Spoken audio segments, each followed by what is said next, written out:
Pour la 5e année consécutive, le Forum Galien Afrique se déroule en terre sénégalaise du 6 au 9 décembre 2022. Le Forum Galien Afrique offrira une plateforme d'échange exceptionnelle autour du thème « Accélérer la marche de l'Afrique vers la couverture sanitaire universelle ».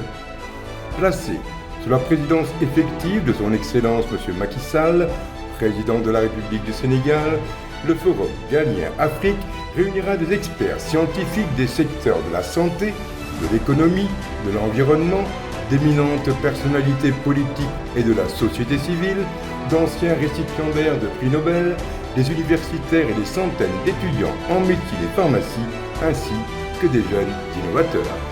Cette 5e édition du forum, avec 1500 participants, sera organisée en format présentiel et virtuel avec, du 6 au 9 décembre 2022, un forum des jeunes, un forum des femmes et un forum scientifique. Le vendredi 9 décembre 2022 se tiendra une cérémonie en présentiel au cours de laquelle, pour la seconde fois, le prix Galien Afrique, qui consacre la recherche, l'innovation, la santé et la technologie, sera décerné. Du 6 au 9 décembre, le Forum Galien Afrique fait de Dakar la capitale africaine de la santé, de l'innovation et de la recherche.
Merci beaucoup.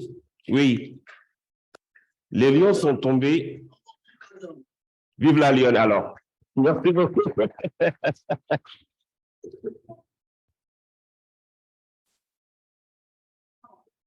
Bravo. Oui, malheureusement, les lions doivent quitter la compétition. Ils ont donné le meilleur d'eux-mêmes. C'était dur, c'était difficile. Mais que savons-nous faire avec nos échecs?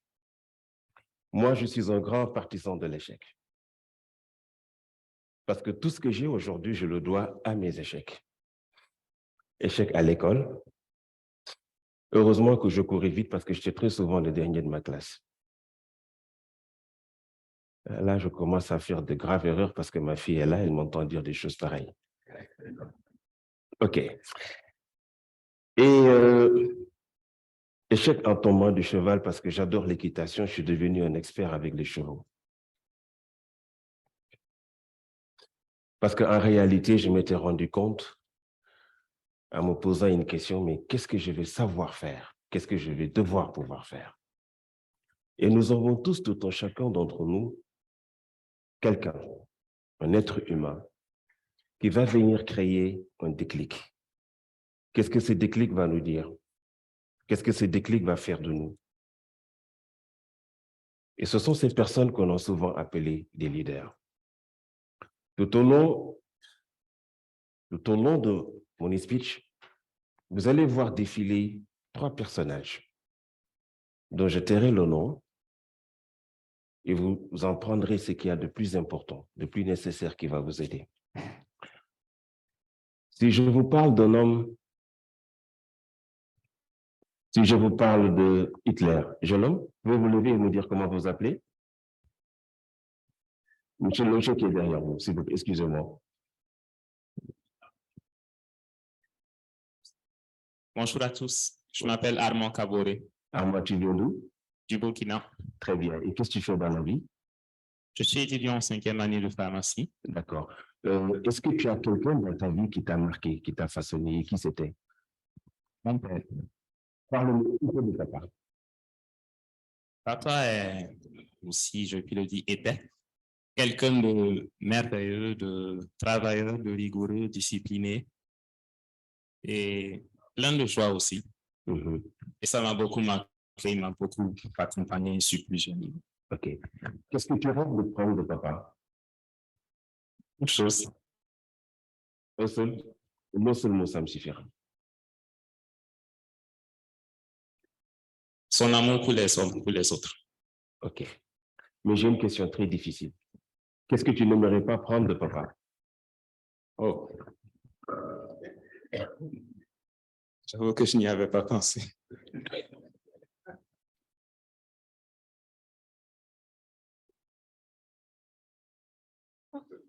Je te comprends. Là, c'est compliqué. On applaudit très fort, M. Kaboré. Mademoiselle, vous pouvez donner ce micro à mademoiselle là-bas? Bonjour, mademoiselle.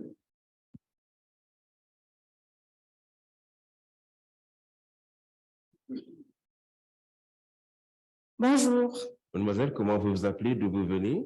Agathe Pascaline Goling, je suis de nationalité camerounaise. D'accord, merci beaucoup. Est-ce qu'il y a quelqu'un dans la vie qui vous a beaucoup marqué et qui c'était? Oui, mon père adoptif. D'accord. Et qu'est-ce qui vous a marqué en lui? Un jour, il m'a dit une phrase qui m'accompagne jusqu'à présent.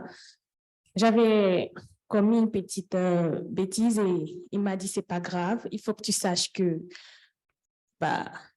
tout au long de ta vie, tu auras besoin d'une phrase pour réussir. Il m'a dit, être, c'est être plus. Depuis ce jour-là, je vis avec cette phrase à moi et c'est ce que je garde de lui. Répétez tout le monde, être et être plus. C'est être plus. Oh, franchement, je ne sais pas ce que vous avez ce matin-là. Être et être plus. Applaudissez, madame. Bravo. Merci beaucoup. J'aimerais bien avoir sur cette table quelqu'un, la dame qui est là-bas, au fond.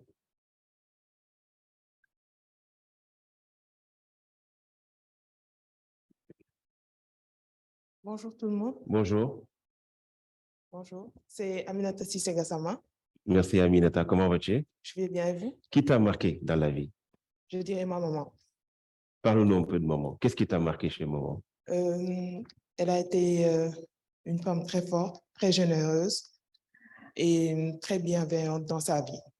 D'accord. C'est très difficile pour moi de parler d'elle. Ah bon? Mhm.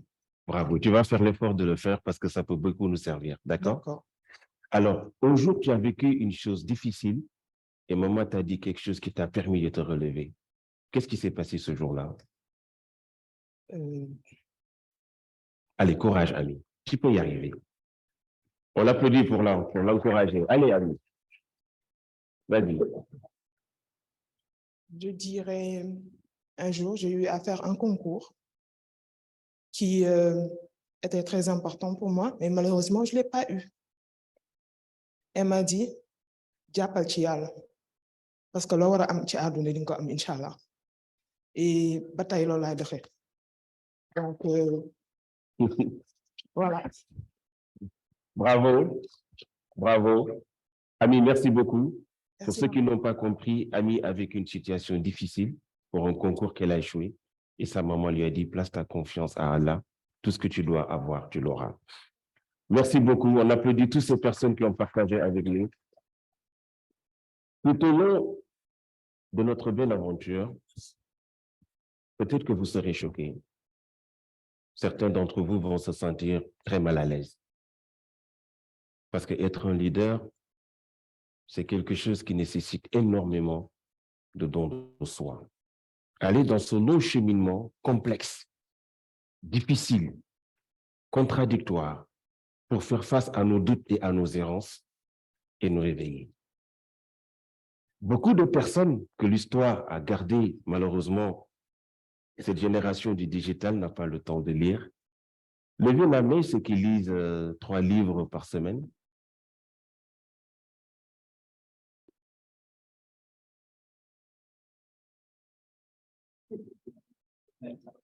Par semaine. Difficile, hein? Mademoiselle, c'est sûr que tu ne triches pas? Ah bon? Bravo, bravo. Alors, si je vous pose la question de savoir est-ce que Adolf Hitler est un leader, que me direz-vous? C'est un leader. D'accord? Si je vous pose la question de savoir est-ce que Gandhi est un leader? Vous êtes d'accord? Est-ce que vous êtes des leaders? Qui ici pense qu'il est vraiment un leader?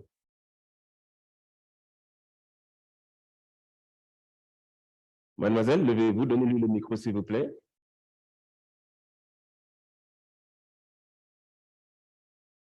Vous avez comment tu fais dans la vie? Je suis project manager à Amref Health Africa, D'accord. West Africa Office. OK. Qu'est-ce qui fait de toi un leader? Le fait que ma capacité à diriger, à savoir quand il faut être devant et quand est-ce qu'il faut être derrière pour pousser.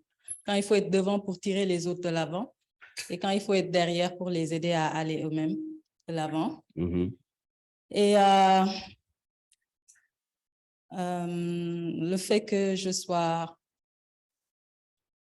au service des autres, toujours prête à servir, parce que pour moi, un leader doit être au service des autres et non se servir. C'est ça, être un leader. Et ensuite, il y a beaucoup d'autres compétences techniques. On peut naître leader ou bien on peut devenir leader. On l'apprend. On doit d'abord avoir ça en soi. Et ça se construit au fil de la vie. Si on nous a appris à avoir confiance en soi, le self-esteem, pour être un leader, il faut vraiment avoir confiance en soi.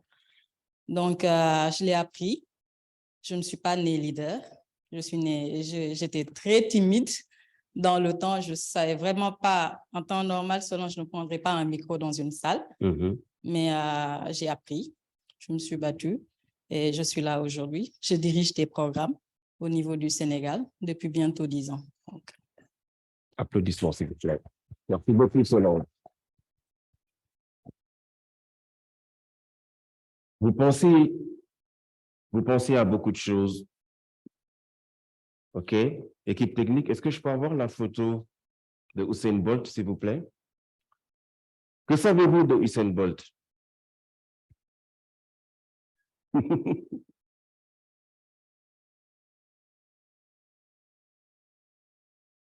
Oui? Vous ne connaissez pas?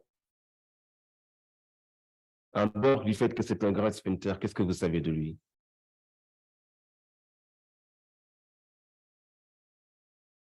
Qu'est-ce qui se passe? Vous voulez du café?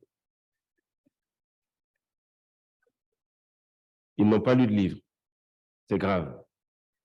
Comment est-ce qu'il rentre dans le stade quand il a une compétition?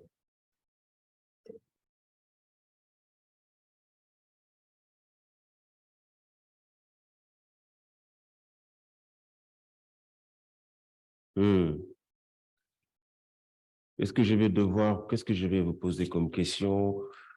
Qui aime les hamburgers ici? Levez la main.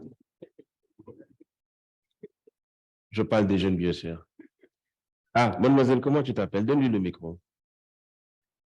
Parce que là, dès que je parle d'hamburger, elle commence à sourire. Je ne sais pas si on ne vous a pas donné à manger ce matin ou pas, mais la personne qui a fait ça aura affaire à moi. Comment vous appelez, madame? Asso Désiré. Asso Désiré. Est-ce qu'il y a quelqu'un que vous aimez écouter, regarder, la télé, les films? Oui. Qui, par exemple? J'aime beaucoup écouter la musique. Et qui est votre musicien préféré? C'est difficile à dire, il y en a plusieurs. Il y en a plusieurs. Ce matin, qui tu as écouté? Ce matin, j'ai écouté Morija. Tu peux nous parler de Morija? C'est une jeune artiste chrétienne qui, à travers sa musique, allie un peu l'actualité qu'on a l'habitude d'écouter hip-hop avec la musique chrétienne. Merci beaucoup. On l'applaudit très fort. Quelque chose vous inspire. C'est parmi ces leaders que nous avons eu à citer, que ce soit Gandhi, que ce soit Hitler, il y a quelque chose qui les caractérise, quelque chose qu'ils font qui sont exceptionnels. Et cette chose que je vais commencer à faire, c'est de vous parler de l'échec. Comment vous avez vécu vos échecs? Qu'est-ce qui s'est passé? Quelles questions vous êtes-vous posées? Et comment en étiez-vous arrivé à vous relever? Première question, c'est la relation que vous avez avec l'échec. Qu'est-ce qui s'est passé quand ça vous est arrivé? Et comment vous en êtes-vous relevé? Et quand vous êtes relevé, qu'est-ce qui s'est encore passé? Combien de fois serez-vous capable de vous relever quand vous tombez de l'échec? Est-ce que vous savez que majeure partie des personnes qui nous inspirent, majeure partie des personnes à qui nous connectons le mot réussite, ce sont des personnes qui ont énormément échoué. Levez la main ceux qui ont des Apple. Avez-vous une idée de combien d'essais Steve Jobs a dû faire pour que l'Apple marche? Il y a une idée en tête du nombre de chiffres.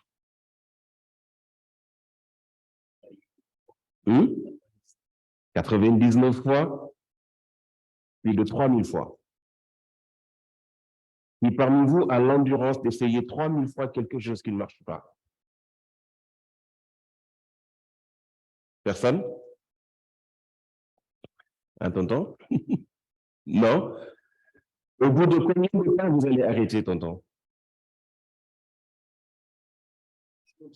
Maximum 5. Qui d'autre a un chiffre?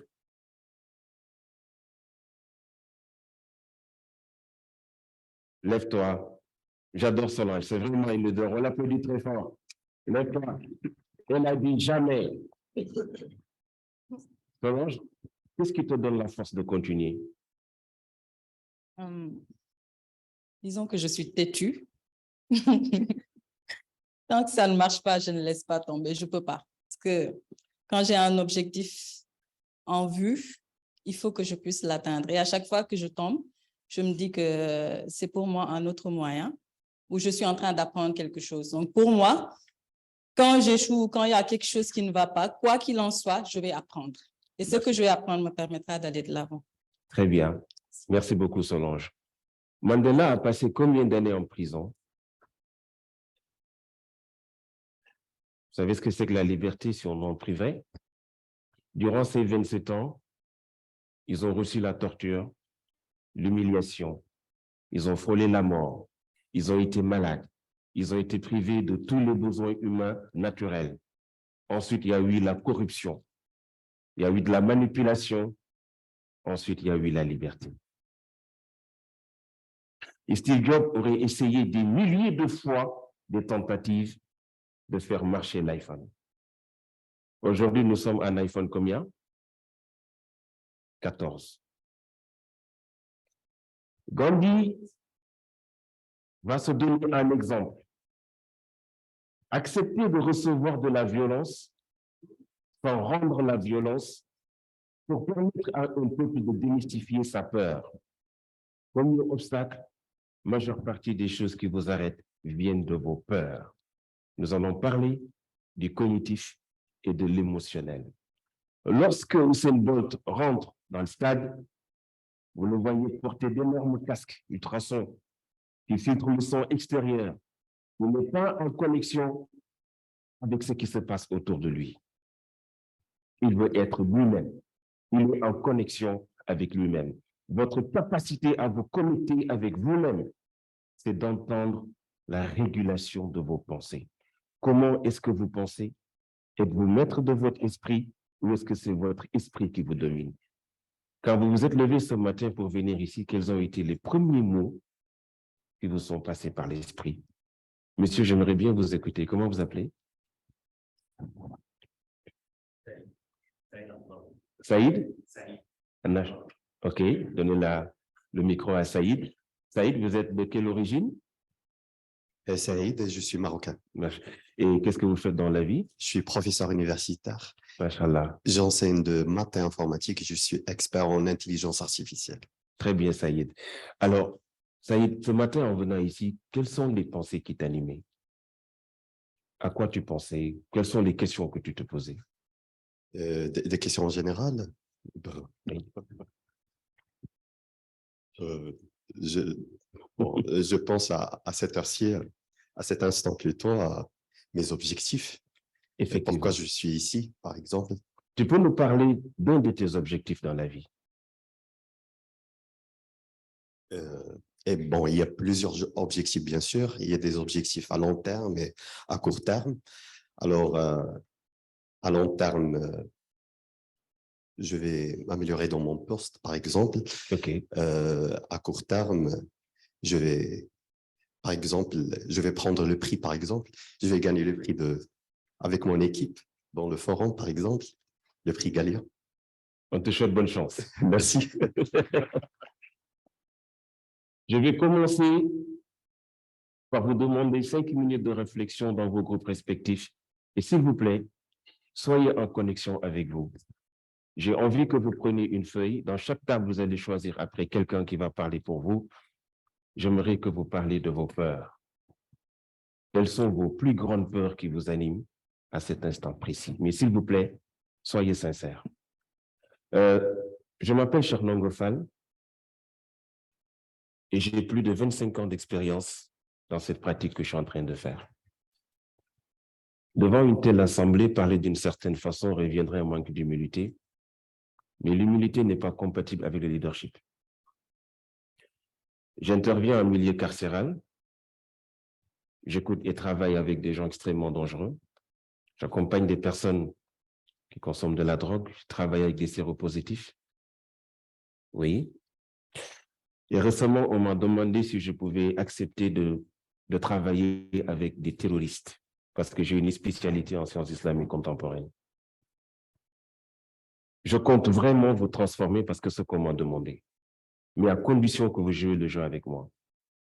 Ayez le courage de me sortir vos peurs, je les transformerai en force. De toute façon, si vous me mentez, je le saurai. Je suis capable, oui, je suis capable de lire n'importe qui parmi vous assis sur cette salle, de définir votre véritable profil et votre personnalité. Si quelqu'un ne me croit pas, il peut me défier. Vous avez 5 minutes. J'ai envie de savoir les peurs qui vous animent. À tout à l'heure.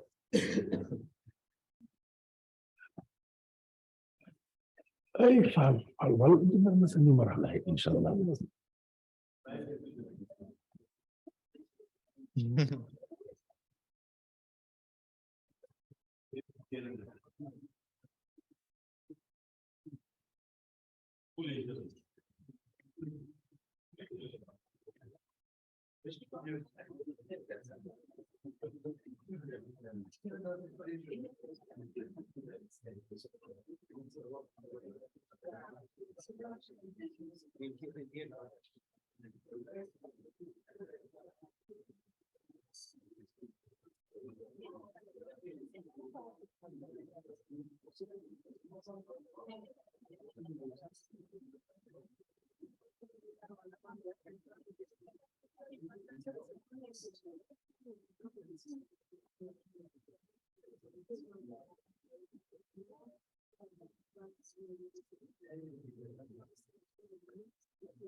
Alors, on va pas parler en plus. Ok, ça dépend de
Un moment. Merci tout le monde de tourner la main comme ça. On lève la main droite, on dit bonjour à tous nos camarades qui sont en ligne un peu partout dans le monde.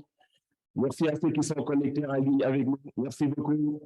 Et vous pouvez aussi bien participer à cette activité, n'est-ce pas? Régir la partie technique, vous le ferez ici, n'est-ce pas? S'il y en a déjà qui sont connectés et qui ont fait l'exercice, ce serait bien de commencer par des participants en ligne. Est-ce que c'est possible de prendre quelqu'un?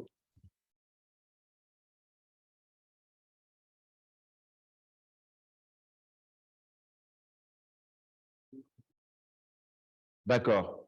Merci beaucoup. Merci beaucoup. Alors, avant de rentrer dans le vif du sujet, comment vous avez trouvé cet exercice? Qu'est-ce que ça a été comme épreuve pour vous de parler de vos peurs?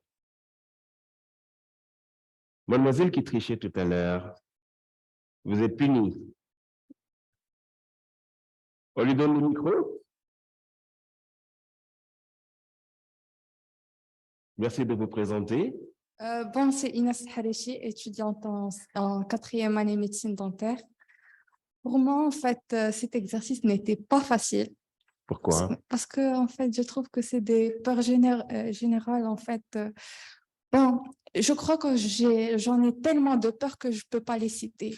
Mais en fait, c'est des peurs que tout le monde a, telles que peur de ne pas rendre l'appareil aux personnes qui ont trop donné et peur de perdre des proches.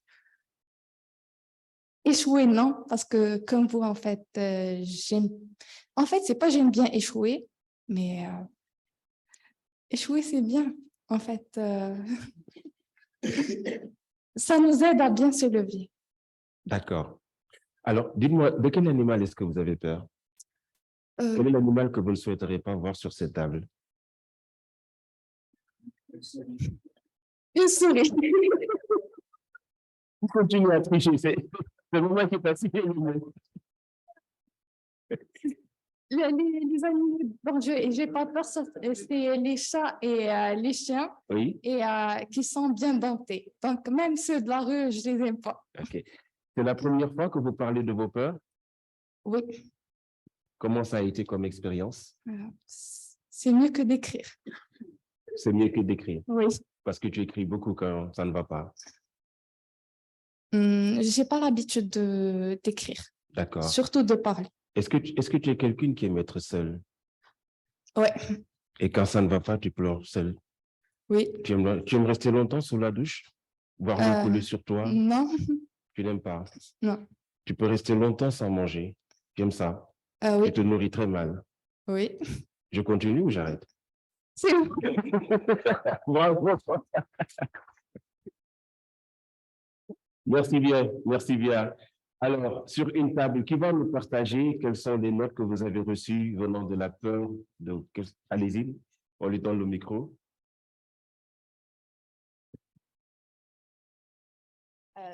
Bonjour, je suis Mendalo et je viens juste d'avoir mon bac. Donc, après avoir discuté avec mes camarades, on a catégorisé les peurs en fait. La première catégorie, c'est échec-déception. Genre, c'est la chose qui nous est le plus commune.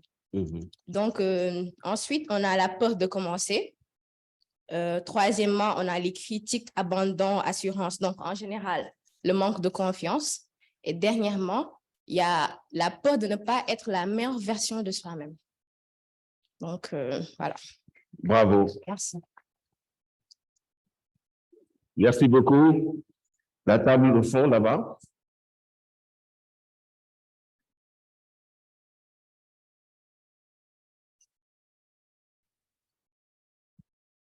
Bonjour, je suis Ulrich Koné, étudiant en 5e année de pharmacie. Et sur notre table, les peurs qui ont été recensées sont presque les mêmes. La première, c'est la peur d'échouer dans la réalisation de nos objectifs, la peur de décevoir nos parents par rapport à tous les efforts qu'ils ont faits pour que nous soyons ce que nous voulons être, et la peur de parler en public pour certains, la peur d'échouer dans nos études. Certains également exprimer leur peur de choper une maladie chronique, telle que le diabète. Et il y a également la peur de ne pas être à la hauteur de nos attentes. Donc, ce sont les principales peurs de la table. Merci bien. On revient ici sur cette table. Il n'y a que de grands messieurs et une grande dame. Tu vas parler? Allez-y. Bon, bonjour à tout le monde. C'est Aboubacar Sadir Sissé. Je suis jeune entrepreneur. En fait, au niveau de notre table, nous avons eu à déceler plusieurs formes de peur, d'où notamment la peur de ne pas être à la hauteur. Il y a aussi la peur, l'excès de confiance en soi-même, parce que ça peut toutefois être avantageux, mais ça peut nuire quelquefois. Il y a aussi la peur de la rupture. Par exemple, il y a des gens qui sont issus de parents fonctionnaires ou bien de familles fonctionnaires, d'où l'idée d'entreprendre ou l'idée d'avoir des diplômes et de se lancer dans le monde entrepreneurial devient un mythe pour leurs parents. Il y a aussi la peur de la rupture du paradigme classique, parce que quand tes parents payent tes études, font tout ce qu'ils doivent faire et que tu aies tes diplômes, la seule issue pour eux, c'est la fonction publique, trouver un boulot. Peurs qui ont eu à être décelées au niveau de notre table. Merci beaucoup.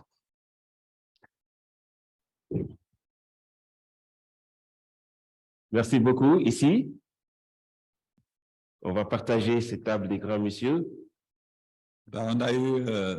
On a joué le jeu, donc pour essayer à ce que chacun s'exprime justement, plus avec la diversité de la table.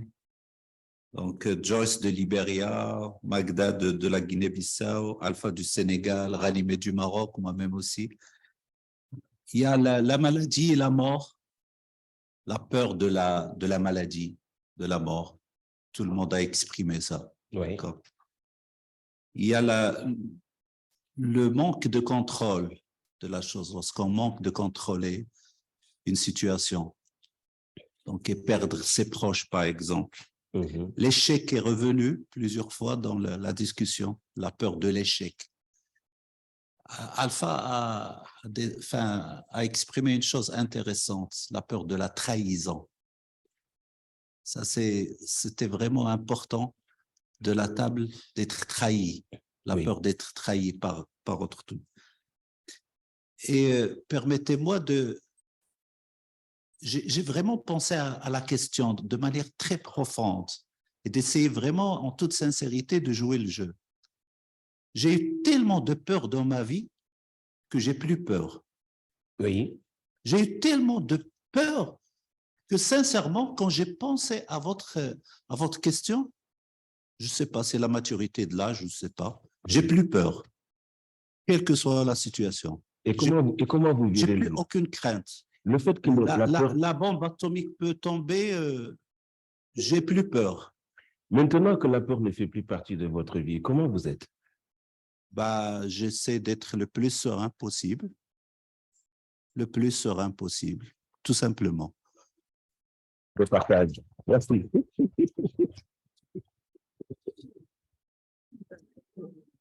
Merci beaucoup. Est-ce que ces tables-là, ils ont travaillé? Il y a beaucoup d'écoles missionnaires là, ici. Ils ont peur de ça. Ah, bravo. Ils sauvent l'honneur.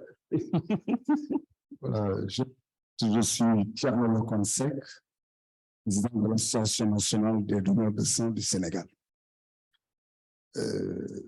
Moi, j'ai peur des volontaires aujourd'hui, non? C'était hier. C'était hier. Félicitations. Merci beaucoup. Je pense que en écoutant, et c'est ce que je pense d'ailleurs, moi j'ai peur d'échouer. J'ai peur d'échouer parce que je suis un homme positif, ce qui fait que j'ai peur d'échouer. Ensuite, effectivement, parce qu'il faut y penser, j'ai peur de la mort. Pas la mort en tant que telle, mais au moment de partir. Où cela va me trouver, dans quelles conditions je vais être. Ça me fait réfléchir. Et j'ai peur aussi ma famille, et en particulier mes enfants, surtout compte tenu du contexte où nous nous trouvons actuellement. Un parent doit avoir peur sur l'avenir de ses enfants au moment où nous sommes. Ça, je l'ai partagé donc, avec Madame le ministre, et je pense bien que nous partageons les mêmes points de vue par rapport à la peur. Mais dans cette dynamique, ce qui nous donne la force, c'est notre croyance en Dieu. On se dit finalement, mais écoutez, pourquoi avoir peur? Dès l'instant que nous savons que, d'après ce que nous savons de notre religion, mais notre chemin est déjà tracé. Chaque échec, c'est un nouveau départ pour nous. Je vous remercie. Bravo, bravo, merci. Je pense que tout le monde a eu à participer, n'est-ce pas? Alors, je vais essayer de faire disparaître la peur de vous. Mon ami, comment vous appelez? Mohamed Khalil. Mohamed, on sera de grands amis. Franchement, je vous adore. Vous êtes un homme exceptionnel. Merci beaucoup, Mohamed. Réfléchissez sur une chose pendant 10 secondes et dites-moi vrai ou faux. Est-ce que vous savez que la majeure partie de ce dont on a peur n'existe pas? N'existe pas. Vous avez 5 secondes pour réfléchir. Vrai ou faux?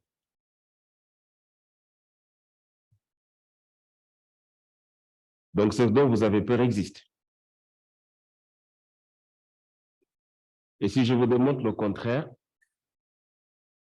est-ce que vous savez que la majeure partie de vos peurs sont conjuguées au futur? Vrai ou faux? Vous avez fait de la chose la plus magnifique pour le futur un drame. Non, mais franchement, vous êtes bizarre. Hein? À part mon cher Mohamed et moi, on est les seuls extraterrestres dans cette salle. Comment vous vous êtes débrouillé à penser à quelque chose qui n'est pas encore arrivé et à réussir à en faire un drame et finir par croire que vous êtes bête, vous êtes idiote, vous n'êtes pas intelligent, vous ne valez rien, vous ne réussirez jamais.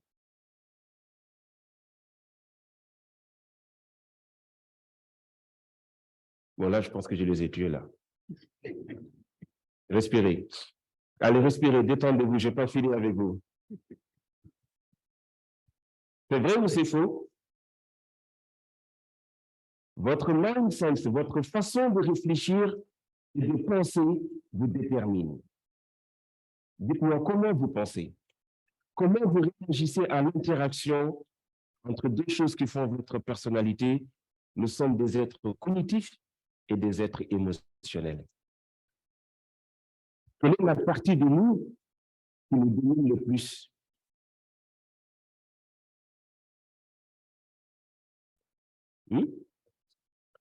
Votre pensée impacte sur vous. Est-ce que vous savez que quand vous pensez à quelque chose de positif, vous arrivez au positivisme de la dimension de cette chose?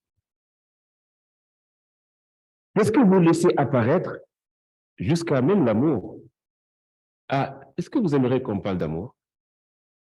Qui a vécu une déception amoureuse ici? Qui est amoureux de quelqu'un qui n'a pas vu dans la recette pour se faire aimer? Viens, jeune homme, viens me voir. Viens à côté de moi. Applaudissez-le. Tu peux avoir un micro? Les filles, regardez ce gars, c'est un beau gosse, non? Les filles, mademoiselle, toi, parle de ce garçon. Comment il est? Comment tu le trouves? Allez, vas-y. Vas-y, parle fort. Comment tu le trouves? Quoi d'autre?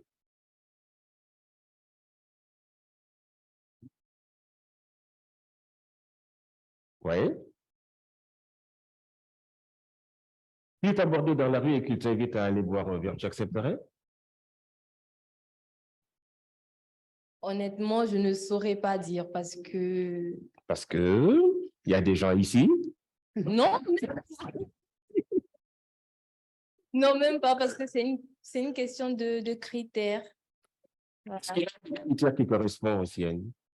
Non, Tais-toi, toi. pas forcément. Merci beaucoup. On applaudit. Alors, comment tu t'appelles? Ahmed Taleb, Ahmed, étudiant en 5e année de pharmacie. tu viens d'où? De quel pays? Du Togo. Du Togo. Ah, j'ai vécu au Togo, j'ai fait Notre-Dame des Apôtres, mais j'ai oublié mon Éveil et mon Mina. Alors, dis-moi, qu'est-ce que ça t'a fait de sentir une femme parler comme ça de toi? Évite la télé un peu. D'accord, vas-y. Bon. Qu'est-ce que ça m'a fait? Bon, ça fait plaisir d'abord. Ça fait plaisir, c'est bon. Ça fait vraiment plaisir. Alors, tu as vécu une déception amoureuse? Bien sûr. Si. Voilà. J'espère que tu ne l'as pas trompée. Hein? Non. Non, du tout. Non. Elle a juste dit qu'elle ne veut pas. Voilà. Alors, première chose que tu dois savoir, il faut arrêter de faire attention à ce que tu vois à la télé, le monsieur qui porte des costumes, qui marche, fait le bandit. Laisse ça au film, ce n'est pas la réalité. Est-ce que tu peux être toi-même avec cette personne? C'est-à-dire ne pas chercher à imiter Brad Pitt ni Denzel Washington. Tu restes toi-même d'abord. D'accord? Maintenant, dis-moi jusqu'à quel niveau est-ce que toi, tu t'aimes? Bon, disons que moi, personnellement, j'ai un problème, j'ai un manque de confiance en moi. Oui. OK. Donc, s'assurer, c'est un problème. Donc, de 1 à 10, je dirais 5. Tu es de 5. Est-ce que tu sais que tu as transmis plus tes peurs à cette femme que ton amour? Non. Eh bien, c'est ce qui s'est passé. Quand tu lui parles, quand tu la vois, qu'est-ce que tu ressens? Quelle partie de toi tremble quand tu la vois? Bon, c'est du passé, mais ça remonte à quelques années. Mais... Ça remonte à quelques années. Alors, règle numéro 1, c'est le premier dialogue que vous devez instaurer avec vous quand vous tombez amoureux ou amoureuse. Quelle explication vous donnez à ce ressenti-là et prenez le temps d'abord de le digérer, de le vivre. Mais malheureusement, quand il nous arrive quelque chose ou quand on tente quelque chose de merveilleux, je n'ai jamais compris une femme qui tombe amoureuse, qui te met la pression, on se marie, on se marie. Le jour où tu lui annonces le mariage, elle pleure. J'ai jamais rien compris. N'est-ce pas? C'est des larmes d'émotion, oui. N'est-ce pas? Alors, nos peurs déconfigurent complètement notre personnalité. Cette peur-là, c'est quelque chose de vilain. C'est quelque chose de pas beau. C'est quelque chose qui sent pas bon. Mais si tu laisses refléter en toi un garçon amoureux, l'amour ne se refuse pas forcément. Mais attention, c'est pas parce qu'une personne ne t'aime pas que tu n'es pas bien et qu'il n'existe pas une formule de se faire aimer de quelqu'un. Mais la chose la plus importante que nos mamans ne nous ont pas enseigné de l'amour, c'est que l'amour se suffit à elle-même. Est-ce que tu savais que ta capacité de t'aimer dépend de la capacité dont les autres vont t'aimer? C'est ce qui vient de toi qui vont faire que les gens t'aiment. Alors, durant la pause, toi et moi, on va envoyer un SMS à cette femme. Ah oui. On l'a envoyé très fort.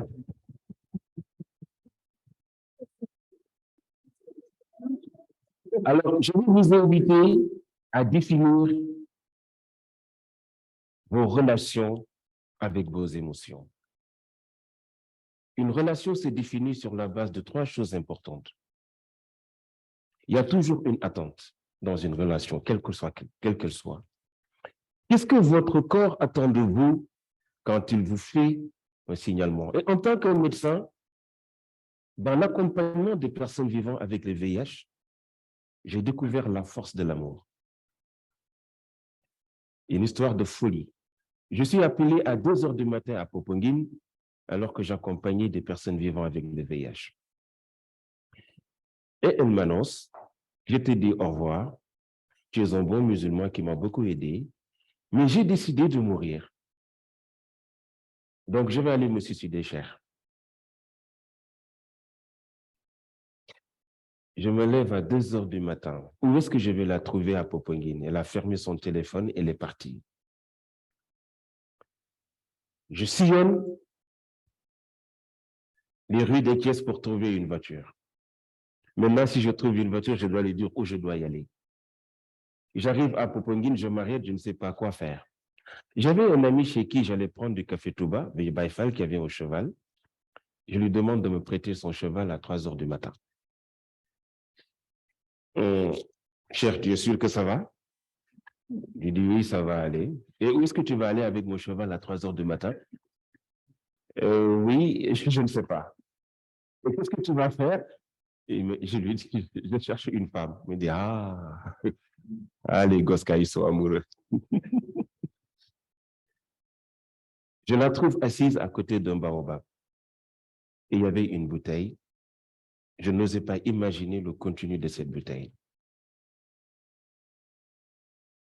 Et je lui demande quelle est sa relation avec la mort. Elle m'a dit, de toute façon, c'est Dieu que je vais rencontrer et Dieu est meilleur que les gens qui m'entourent ici. Je lui ai dit, d'accord, mais si tu dois aller rencontrer une autorité, quelle est la plus grande autorité au monde que vous souhaiteriez rencontrer? Ma grande dame, si aujourd'hui tu as la possibilité de rencontrer la personne que tu veux au monde, tu diras qui? Mon président? Maman, tu peux lui trouver une audience avec le président? Monsieur, qui vous souhaiterait rencontrer dans la vie?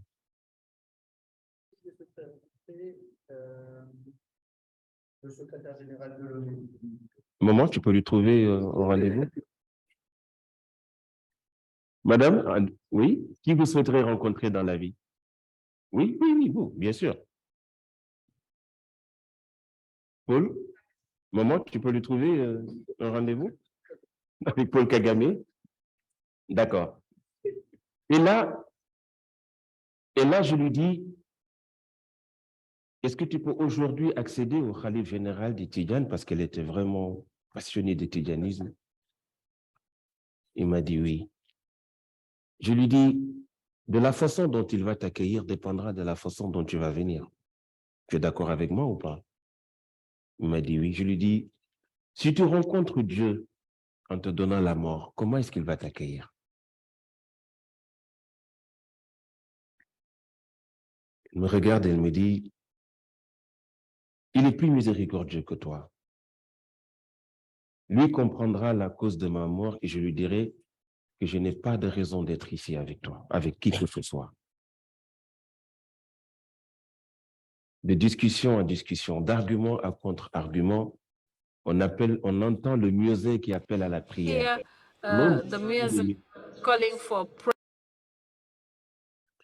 Et là, tout d'un coup, qu'est-ce qui se passe? Je lui demande de prier la dernière fois avec moi avant de se donner la mort.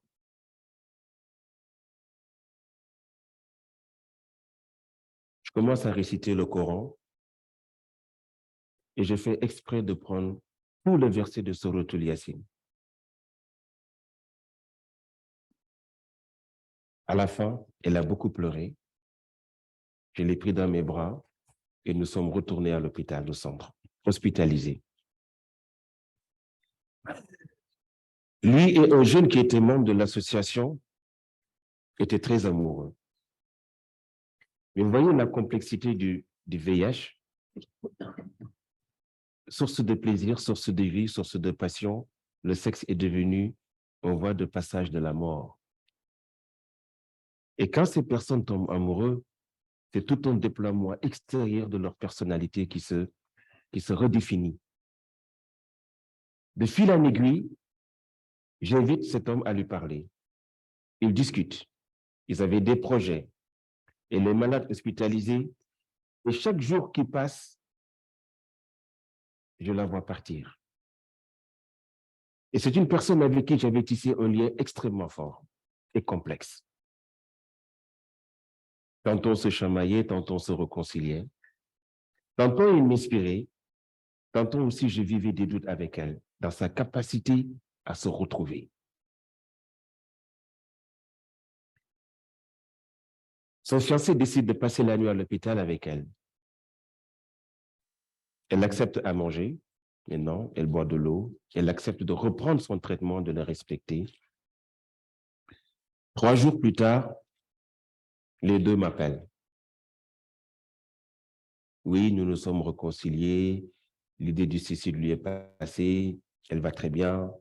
Maintenant, son remords, est-ce que Allah va lui en vouloir? Et la bonne nouvelle, ils décident de se marier. Et ils veulent que ce soit moi qui les marie. Je suis d'accord. On avait un séminaire avec le Fonds mondial.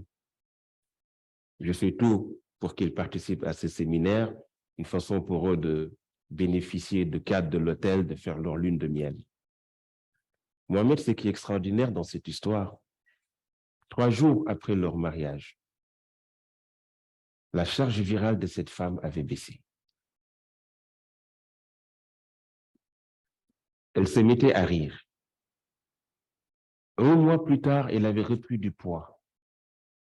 Elle vivait. Et 1 an plus tard, elle m'a appelé à cette même heure où elle voulait se suicider et j'entendais le cri de son enfant qui naissait.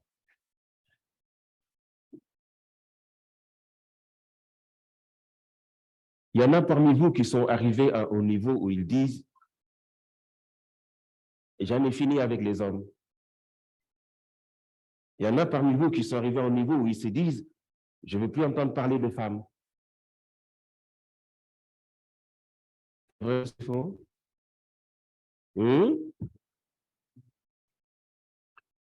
Parce que vous avez commencé à faire de vos blessures l'orientation de votre vie. Beaucoup de personnes face à des obstacles finissent par faire de leurs blessures le sens de l'orientation de leur vie. Je suis tombé d'une moto, je ne monte plus de moto. J'ai eu un accident, je ne passe plus par cette rue.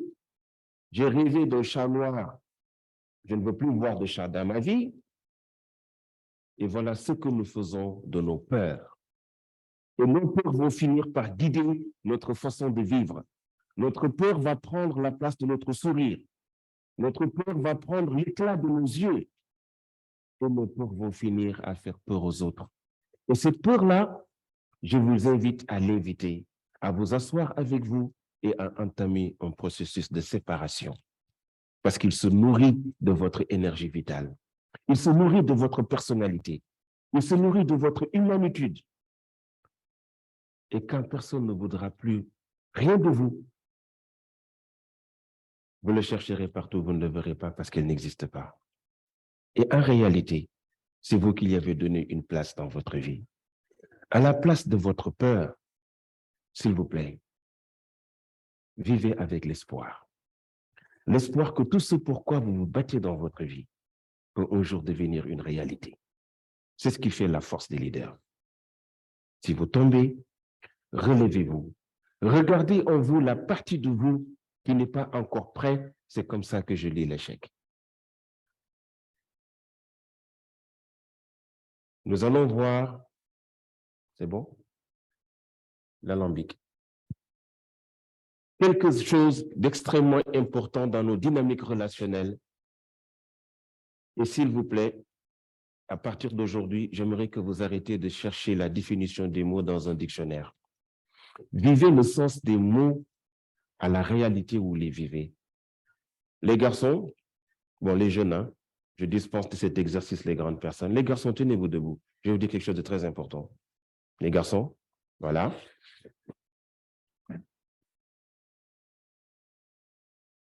Je répète, arrêtez de chercher, les garçons, arrêtez de chercher la définition des mots dans un dictionnaire. Non, l'alambic. Nous devons que tu as monté hier. L'alambic. Voilà. Alors, les garçons, arrêtez de chercher dans un dictionnaire la définition des mots. Le je t'aime d'une femme peut signifier avec toi, j'aurai plus de soucis d'argent. Le dictionnaire ne va pas te dire ça. Le je t'aime d'une femme peut signifier avec toi, tu seras un futur médecin, j'aurai quelqu'un pour me soigner. Le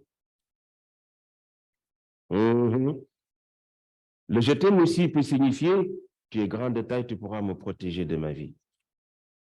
Vivez l'instant. Les mots n'ont de sens que les moments où vous les vivez. Asseyez-vous. Les femmes, levez-vous.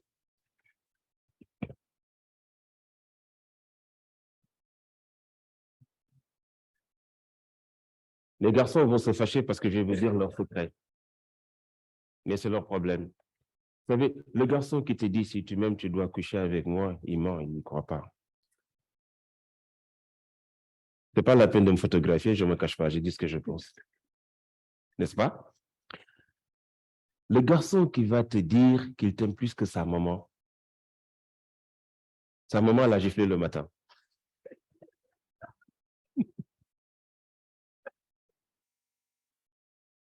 D'accord? Le garçon qui va te faire croire que tout le mal et l'infidélité qu'il te fait, vous êtes vraiment bizarres les femmes. Hein? En thérapie de couple, maman, une femme est venue avec son œil enflé, son mari l'a frappé et elle m'a dit, il ne l'a pas fait exprès. Heureusement pour toi. Et le garçon qui vous dit que s'il vous a trompé, il n'a pas fait exprès, qu'il s'est trompé, ne dit pas aussi la vérité. Et le garçon qui vous manque de respect, qui vous crie et qui vous dit que s'il est dur avec vous, c'est pour que vous soyez quelqu'un de bien, il ne vous dit pas la vérité aussi. Asseyez-vous. C'est bon?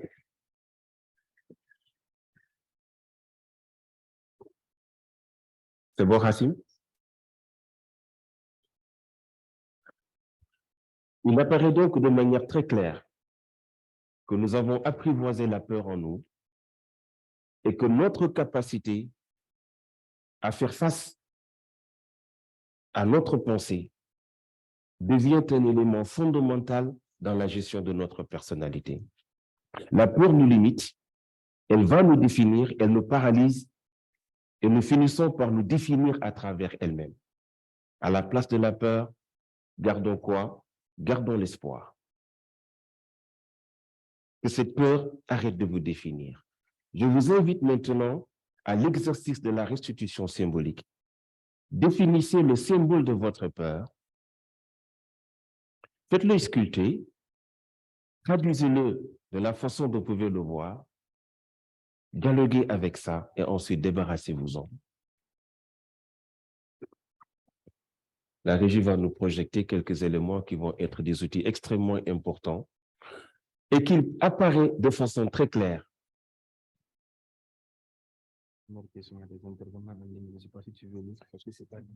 OK, nous allons voir quelques interventions. Ce n'est pas lisible. Je vais lire. C'était pour la première question. Je ne vois pas bien.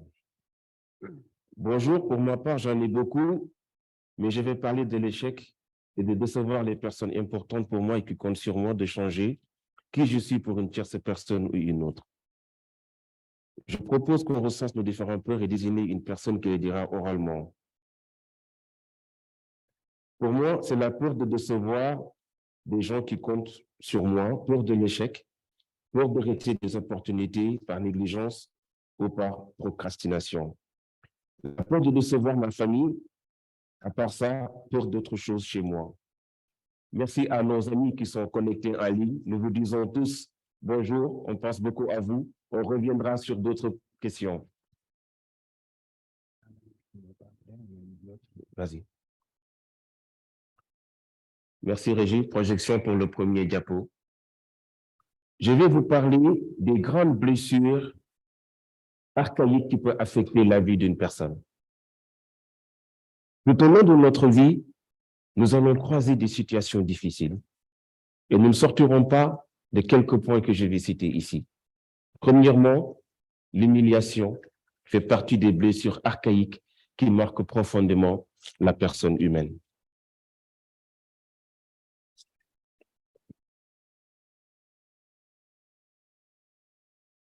Nous sommes humiliés quand nous sommes dépossédés de notre dignité. pour des causes que nous luttons, pour notre personnalité et pour d'autres facteurs, l'humiliation est la plupart du temps instrumentalisée par des pervers narcissiques, des manipulateurs et des gens qui cherchent à avoir le dessus sur nous. Ne jamais prêter le flanc, ne jamais accepter qu'on dépose sur nous de telles forces ou de telles violences.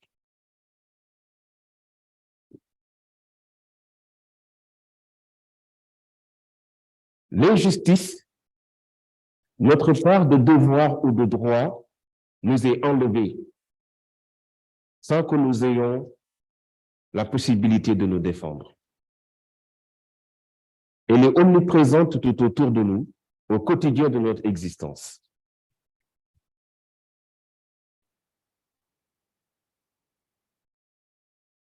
Le sentiment d'impuissance fait partie des blessures les plus présentes dans notre vie. Être obligé de vivre avec une personne qu'on n'aime pas, parce que maman nous a choisi notre épouse, papa nous a choisi notre mari.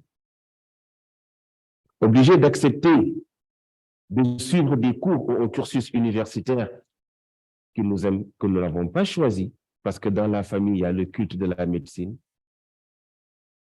Et j'ai même envie de vous poser la question, pourquoi vous avez choisi d'être médecin?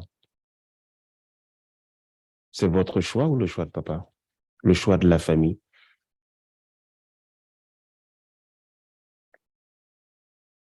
J'entends vos réponses. Oui, je suis un sorcier, je lis dans les pensées. Slide. La trahison, vous déposez de l'espoir sur quelqu'un et vous le perdez. Imaginez si aujourd'hui, votre secret le plus caché était connu de tout le monde. Comment vous allez faire? Slide. Vous êtes abandonné, comme certaines personnes qui n'ont pas connu leurs parents qui sont partis. L'abandon peut prendre plusieurs formes, qu'elles soient violentes ou passives. La quête d'une personne qui avait une définition symbolique dans notre vie n'est plus.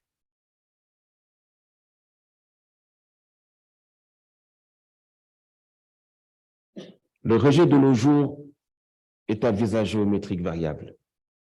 Les personnes sont rejetées au nom de leurs idéaux, de leurs croyances, de la couleur de leur peau ou des causes qu'ils défendent. Ça peut se transformer à des nations qui te demandent un visa pour entrer dans un pays, une autorisation de venir dans mon pays. Je pense que nous nous sommes trompés du concept de développement. Au fil des temps, il fallait conquérir un peuple avec des sabres et des canons. Pendant un moment, il fallait le faire avec des fusils et des mitraillettes et des bombes. Vous savez, ce qui est grave dans notre siècle, c'est qu'on le fait avec notre mentalité. L'impact des mots, le message subliminal, la télévision, le digital sont en train de nous détruire à petit feu. Et malheureusement, nous ne nous rendons pas compte que ça nous rejette. Et le pire des rejets, c'est les rejets des uns contre les autres. Est-ce que vous savez que Hutu et Tutsi parlaient la même langue? Une seule nation divisée par le colon. Ils parlent la même langue. Est-ce que vous savez que le mot ethnie n'est utilisé qu'en Afrique, dans les pays du tiers-monde? Ouais. Il n'y a pas des Wallons à Bruxelles. Il n'y a pas des Basques en France. Vous avez une fois entendu parler des Français discuter de savoir alors tu es de quelle ethnie, de quelle tribu? Est-ce qu'on peut marier ce nom, ces mots du vocabulaire, tonton Sec? Qu'on nous a façonné avec une certaine manière de penser. Et je vous invite à lire l'extraordinaire ouvrage de Edward Said. Edward Said est l'une des plus belles intelligences de ce siècle. Said parlait 24 langues, musicologue, expert en analyse géopolitique. Et chacune de ses sorties sur la scène internationale bouleversait la politique internationale. Et Said va nous aider dans son ouvrage L'orientalisme à nous débarrasser de la mentalité du colonisé, qui était très présent dans nos manuels scolaires aussi. Oui. C'est dans les manuels du scolaire, du syllabaire qu'on lisait « Papa va au bureau, maman va au marché ». Tout était façonné pour nous donner une façon de penser. Et c'est ce scepticisme qui consiste à rejeter la partie de nous pour nous définir autrement. Vous faut perdre la plus grande des valeurs que vous avez. Ce dialogue aura lieu entre Émile Abdelkader, résistant, honorable résistant, tel point que Napoléon voulait le rencontrer et lui demander « Pourquoi avoir fait souffrir ton peuple dans une guerre que tu finirais par perdre ?» Émile Abdelkader de répondre « Parce que c'est légitime et digne pour un homme de défendre son peuple, même si nous savons que vous pouviez nous battre. » Émile Abdelkader de lui dire « Tous les arguments qui justifient votre présence ici ne sont qu'illusions. » Et Napoléon lui demande pourquoi. Il lui dit « À peine 3% de tes soldats savent lire. Toute ma communauté sait lire et écrire sa langue. Et tu justifies l'éducation pour venir nous tuer. » Mais la plus belle histoire entre eux deux, c'est quoi? Napoléon lui dit « Tu as été le résistant qui m'a coûté la bataille la plus chère. Demain, je t'exposerai au marché. En échange de ta vie, cette population qui t'aime pour qui tu as tout donné devra me donner tout ce qu'il possède comme moyen. » Avec un sourire digne des hommes, des grands leaders, l'émir lui dit « Tu reviendras me dire combien est-ce que je vaux pour mon peuple, mais moi je le sais. » Lorsqu'ils l'exposèrent sur le marché, ils lui jetèrent des pots de bananes, des légumes pourris, tue-le, on s'en fout, on ne veut pas de ce gars. Napoléon ne comprend pas Mohamed. Et le soir, il marche dans les rues d'Égypte et demande à un homme, mais pourquoi vous n'avez pas donné de l'argent pour votre leader? Il s'est battu, il s'est tué, il a tout fait. Qui lui a demandé ça? Il nous a fatigués avec cette guerre interminable. Et il y a un Méchénim qui lui a dit, moi, mes moutons ne peuvent même plus aller sortir dans les montagnes. Non, tu n'as qu'à le tuer. Il revient voir Émile Abdelkader et lui dit, un homme comme toi mériterait tout l'amour et le respect pour ton peuple. Émir de lui sourire et de lui dire, je fais partie de mon peuple, mais je ne suis pas mon peuple. Mais je connais mes devoirs et mes obligations. Est-ce que vous savez que parfois les leaders sont des gens qui sont capables de voir aussi loin que les autres ne verraient pas? Et il lui dit, je l'ai fait pour qu'une génération sache qu'ils ont des personnes pour qui s'inspirer. Pas pour la gloire, pas pour des femmes, pas pour de l'argent, mais pour un héritage. Mais est-ce que vous savez que nous avons rejeté l'essentiel de notre héritage qui forge notre personnalité? Slide. C'est fini. Dans ce sens, il nous appartient maintenant de nous redéfinir autrement. Cette redéfinition va se faire par notre capacité à remettre en cause un mot qui malheureusement est très dangereux, c'est le mot intelligence. Au fil des années, avec la découverte de la psychanalyse, Sigmund Freud et les autres, nous sommes allés à croire que les astrophysiciens, les mathématiciens étaient les personnes les plus intelligentes du monde. Les connaissances actuelles grâce à l'ontologie, la cybernétique, nous ont permis de lire l'être humain d'une façon beaucoup plus comprendre, et particulièrement grâce à la neuroscience, comprendre le fonctionnement du cerveau. En réalité, il existe plusieurs formes d'intelligence. Mais je dirais plutôt, nous avons plusieurs capacités de manifester en nous un savoir-faire, un savoir-être, un savoir-devenir qui nous est propre. Suivre le chemin est différent de suivre la personne. Prendre de la personne est différent de se comporter comme la personne.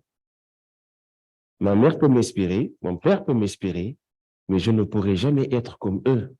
Ils sont juste cette lumière qui s'allume quand je suis dans les ténèbres. Et une fois que j'ai retrouvé mon chemin, je continue.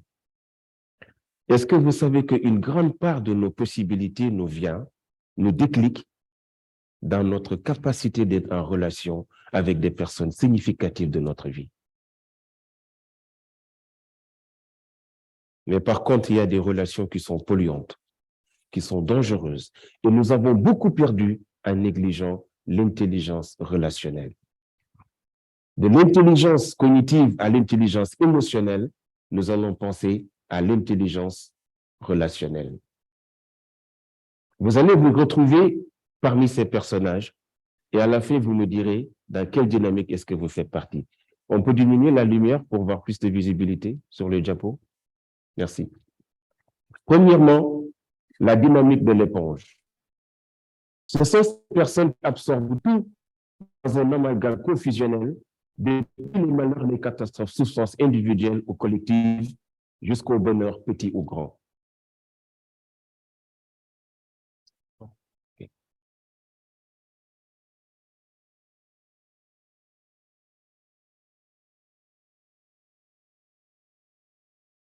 Slide. Le filtre. Celui qui retient surtout le mauvais en laissant passer le bon sans rien garder, sans même le voir. Et c'est une horreur d'être confronté à partager son existence avec un filtre. Il vous rappelle sans cesse tout le mal que vous lui avez fait, 10 ans, 15 ans après. Slide. Il ne garde rien, laisse tout passer le bon comme le mauvais, traverse la vie en étant de manque permanent. Ce n'est jamais lui, mais c'est toujours les autres. Notre mal relationnel n'a jamais été questionné. Est-ce que, Mohamed, une dernière étude a démontré que la majeure partie des causes de divorce n'étaient pas dues à des questions de sentiments, mais à des questions de relations. Que la personne peut vous aimer, mais elle ne sait pas comment se comporter avec vous. Slide. Qui sait garder le bon et laisser passer le mauvais, trouve son compte à capter les possibles de l'existence et laisse la pollution à l'extérieur de la relation. Voilà des êtres qui sont formidables, mais bientôt en voie de disparition. Slide. Et voilà la personne la plus extraordinaire au monde. Si vous la croisez, ne la laissez pas partir. L'alambic s'est métamorphosé une situation pour en retenir le bon et le lumineux et suscite de mystérieuses résonances, ouvre à des émerveillements dont la trace nous plonge bien au-delà de nous-mêmes. Ce sont des personnes comme Mohamed qui sont des alambics. Si vous les croisez dans votre vie, ne les laissez pas partir. Notre capacité à être avec des personnes, en comprenant le sens d'une relation, est une chose. Il convient à tout un chacun d'entre nous de voir autour de lui quelles sont les personnes les plus significatives de sa vie et quelle relation est-ce qu'elle a avec elle-même. Autant vous savez nourrir, autant vous avez ces besoins importants de vous sentir nourri par l'autre. Et c'est dans cet équilibre parfait que vous parviendrez à la maîtrise d'une part de vos émotions, mais particulièrement de votre mindset et votre capacité de penser. La première partie, en étant juste arrivé à ces termes, nous allons observer une pause et revenir. Merci de m'avoir écouté. Pour la 5e année consécutive, le Forum Ghalien Afrique se déroule en terre sénégalaise du 6 au 9 décembre 2022.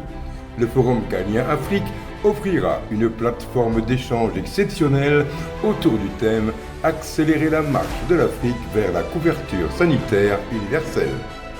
Placé sous la présidence effective de son Excellence M. Macky Sall, président de la République du Sénégal, le Forum Ghalien Afrique réunira des experts scientifiques des secteurs de la santé, de l'économie, de l'environnement, d'éminentes personnalités politiques et de la société civile, d'anciens récipiendaires de prix Nobel, des universitaires et des centaines d'étudiants en médecine et pharmacie, ainsi que des jeunes innovateurs.